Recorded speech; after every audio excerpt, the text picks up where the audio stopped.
क्यों नहीं वो संविधान को चेंज करके भारत रखा जाए। भारत रखा। है चलिए ही संविधान इलेक्ट्रिकल विशेषज्ञ भी हमारे साथ है डीके दुबे जी, उनसे भी जान लेते ये हैं कि अब आगे क्या हो सकता है। डीके दुबे साहब जी, लगभग आपने सुना, अब यहाँ पर बात ये हो रही है कि इंडिया को हटाकर अब जो है भारत नाम, आप इस चीज को कैसे देखते हैं और इस पर संवैधानिक दृष्टि से अगर इसे देखा जाए तो कितना संभव लगता है आपको? जी देखिए, मुझे लगता है कि जिस समय अभी आपने बहुत सारे नामों की चर्चा करी, अगर 18 सितंबर सन 1949 की डिबेट देखेंगे पार्लियामेंट में या असेंबली में,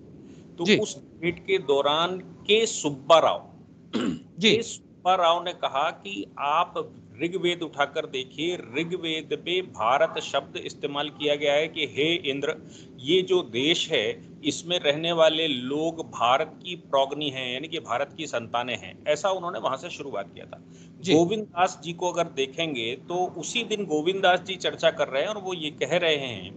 कि देखिए, भीष्म पर्व महाभारत का, वो भारत का इस्तेमाल करता है,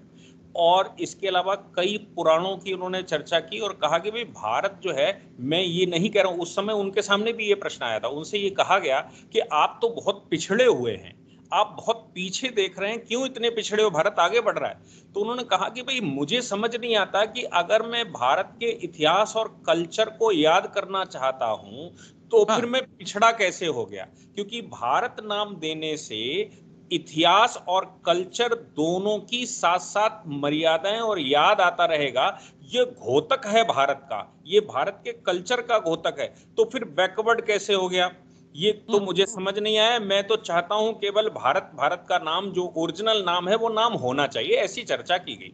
लेकिन जो बात उस समय कही गई उसका कारण इंडिया रखा क्यों गया, ये भी सोचने की बात है।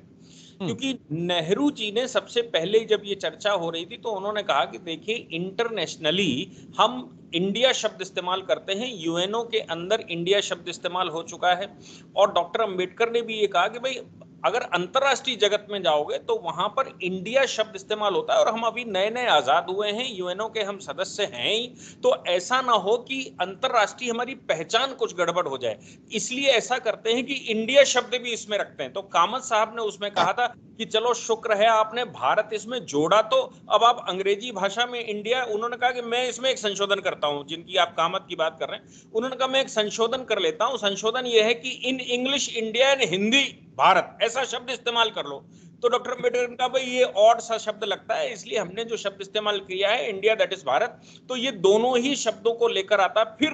गोविंद दास जी ने ये कहा कि इसका हिंदी वर्जन बनेगा तो मैं उम्मीद करता हूं कि उसमें सिर्फ भारत इस्तेमाल होगा, चूंकि अंग्रेजी में ये बन रहा है इसलिए इंडिया शब्द, और भारत चूंकि भारत का घोतक है, हमारे इतिहास का घोतक है, इसलिए होना चाहिए। तो मेरी समझ में जो आता है कि उस समय हमारी अंतरराष्ट्रीय पहचान इंडिया के नाम से थी, और हम नए नए आजाद हुए तो नया विश्व उस समय बन रहा था द्वितीय विश्व युद्ध के बाद। लेकिन आज ऐसी सिचुएशन नहीं है, आज हमारी पहचान है भारत में, और खासतौर से पिछले 8-10 वर्षों में जो भारत ने कीर्तिमान हासिल किए हैं, उसके बाद भारत को, मुझे नहीं लगता कि अगर हम भारत कह देंगे भारत को, तो फिर कोई संसार में हमारी पहचान पर कोई फर्क पड़ने वाला है। इसलिए जब भी आए, मैं राजनीतिक लोग तो राजनीति के हिसाब से भाई उनका अप एंड डाउन देखते ही हैं कि भाई इससे लाभ हमारा कहाँ है और हानि कहाँ है, लेकिन मुझे लगता है कि अगर भारत के इतिहास और कल्चर को याद दिलाता है तो ऐसा करने में कोई बुराई नहीं है, क्योंकि उस समय संविधान सभा में भी उसको स्वीकार किया था और यही कहा था कि अंतरराष्ट्रीय पहचान की वजह से इंडिया रख रहे हैं और कोई कारण नहीं है, अंतरराष्ट्रीय पहचान है। तो मुझे तब दुबे जी ऐसा तो नहीं कहा जाएगा कि अगर भारत रख दिया तो पिछड़ेपन का कहीं ना कहीं एक